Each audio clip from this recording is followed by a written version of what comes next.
नमस्कार विद्यार्थी मित्रांनो, तर आज आपण शिकणार आहोत 2.3 मधला क्वेश्चन नंबर 8। तर इथे दिलेले आहे तुम्हाला divide and right the answer in the simplest form. बघा इथे दिलेले आहे √98 आणि डिवाइड √2। आपण काय करणार आहे बघा, √98 आणि अपॉन मध्ये √2 आपण असे लिहून घेणार आहोत। त्यानंतर आपण दोन्ही संख्या एकाच रूट मध्ये लिहिणार आहोत। बघा √98 आणि अपॉन मध्ये 2। आता इथे आपण 2 ने 98 ला डिवाइड करणार आहोत। 2 4 जा 8 आणि बघा इथे 2 9 जा 18 आणि 49 चं जे स्क्वेअर रूट आहे ते किती येते 7। बघा आणि आपण लिहिले फायनल आन्सर 7।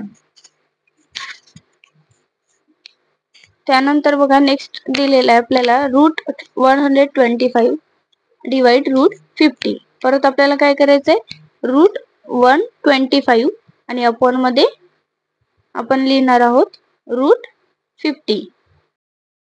आता आपण काय करणार आहे, आधी दोन्ही संख्या एकाच रूट मध्ये लिहून घेणार आहे। √125 अपॉन 50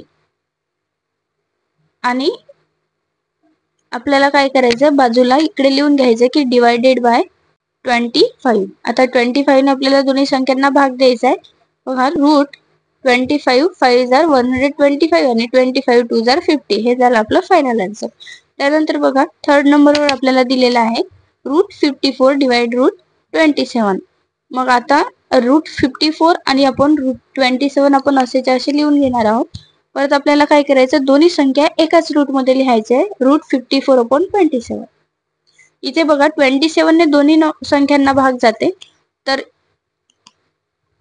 √2 म्हणजे 27 2 जार 54 आणि इथे आपण लिहून घेणार आहोत डिवायडेड बाय 27 म्हणजे 27 ने आपण याला काय केलं, भाग दिला। त्यानंतर बघा नेक्स्ट क्वेश्चन आपल्याला दिलेला आहे फोर्थ नंबर वर √310 डिवाइड √5।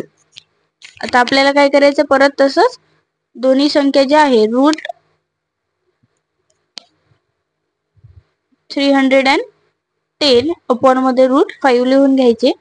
आता आपण काय करणार आहे, दोन्ही संख्या एकाच रूट मध्ये लिहिणार आहोत, 310 आणि अपॉन 5। 5 6 जा 30 आणि 5 2 जा 10 √62 हे आपलं फायनल आन्सर झालं। उर्वरित क्वेश्चन्स आपण पुढील भागात घेणार आहोत, त्यासाठी चॅनलला सबस्क्राइब करून ठेवा।